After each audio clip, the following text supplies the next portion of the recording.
Good morning साथीहरू।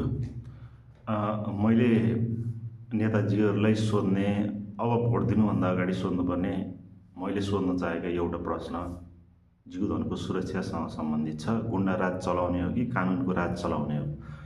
पञ्चायतकालको जस्तो अथवा अहिलेको स्विडेन फिनल्यान्डको जस्तो राज्य चलाउने, त्यो बेलाको जस्तो सुरक्षा व्यवस्था भएको राज्य चलाउने हो कि अहिलेको जस्तो हाम्रो अहिले नेपालमा भएको जस्तो गुन्डा राज चलाउने हो? एउटा यो प्रश्न है। अब दोस्रो प्रश्न चाहिँ इकोनोमीसँग सम्बन्धित छ है, यो अर्थतन्त्रसँग सम्बन्धित छ। अब यो अर्थतन्त्र सुरक्षा, जीवधनको सुरक्षा अनि प्रोत्साहन, यो सबै भन्ने कुराहरू चाहिँ सबै इकोसिस्टमको विभिन्न फ्याक्टरहरू हो। इकोसिस्टमको एउटा चिजले, एउटा कम्पोनेन्टले राम्रो काम गरेन भने त्यसको असर अर्कोमा परिहाल्छ।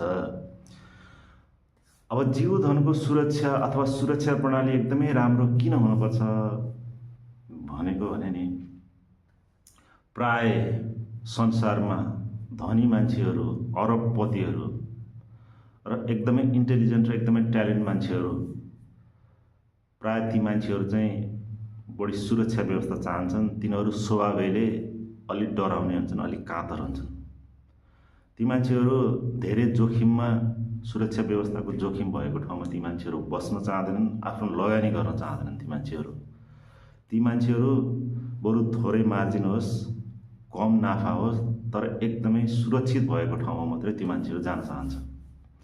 तपाईँ हामीले अहिले देख्न सक्छौँ, भियतनाममा एकदमै धेरै फरेन इन्भेस्टमेन्ट छ।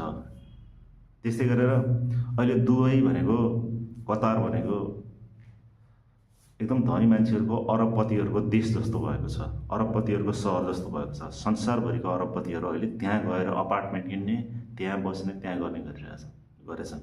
किन गरेका छन्? किनकि सबैलाई थाहा छ कतारको सुरक्षा कति राम्रो छ, दुबईको सुरक्षा व्यवस्था कति राम्रो छ। जीवधनको सुरक्षा जहाँ एकदमै राम्रोसँग हुन्छ नि, धनीहरू, बिलियनियरहरू, अरबपतिहरू त्यहीँ जान्छन्। यसबाट प्रष्टै भयो नि त। अब हामीले पनि हाम्रो समाजलाई, देशलाई जति त्यो लेभलको बनाउन सक्छौँ नि, त्यति नै यहाँ अरबपतिहरू यहाँ बस्ने रहेछन्। नत्र अरबपतिहरू यहाँ बस्ने रहन्छन्। अरबपतिहरू बिस्तारै भागेर जान्छन्। अब जोसँग पुँजी छ, जोसँग बुद्धि छ, जोसँग ट्यालेन्ट छ, जोसँग सिप छ, त्यो मान्छेहरू नै सबै यो देशबाट ड्रेन भएर गयो भने के बाँकी रहन्छ यो देशमा? गुन्डा राज मात्रै बाँकी रहन्छ। जब हाम्रो यो देशमा शान्ति सुरक्षाको व्यवस्था यति राम्रो हुन्छ कि राति 12 बजे 1 बजे पनि हाम्रो वृद्धहरू, महिला, केटाकेटीहरू सबै मान्छेहरू चाहिँ सुरक्षित भएर रात पनि हिँड्न सक्ने अवस्था हुन्छ नि, हो त्यो बेलामा मात्रै कुनै एउटा उद्यमीले सोध्छ कि हो okay, this is the right place भनेर सोध्छ र उसले आफ्नो पखेटा फिजाउन थाल्छ। उसले धेरै इन्भेस्टमेन्ट गर्न थाल्छ। जति धेरै उसले लगानी गर्न थाल्यो नि, त्यति धेरै यहाँ रोजगारीको अवसर सिर्जना हुन्छ। जति धेरै यहाँ उसले लगानी गर्छ, कम्पनीहरू स्थापना गर्छ, चलाउँछ, राज्यको ट्रेजरी त्यति नै भरिन्छ। किनकि उसले त कमाएकोबाट 30% जति उसले ट्याक्स तिर्छ। त्यो बाहेक पनि अरू प्रत्यक्ष अप्रत्यक्ष रूपमा उसले थुप्रै रूपमा राज्यलाई दिइरहेको हुन्छ। भनेपछि यो दोस्रो कुरो चाहिँ, अब तपाईँ नेताजीहरू हाम्रो इकोनोमी कस्तो बनाउन चाहनुहुन्छ? तपाईँले को यो 5 वर्षको कार्यकालमा हाम्रो जिडिपी, कुल गार्हस्थ्य उत्पादनको दर चाहिँ कति हुन्छ? कुन प्रतिशतमा बढेर जान्छ? दोस्रो प्रश्न चाहिँ यो सोधौँ है, मैले सोध्ने विचार गरेको छु।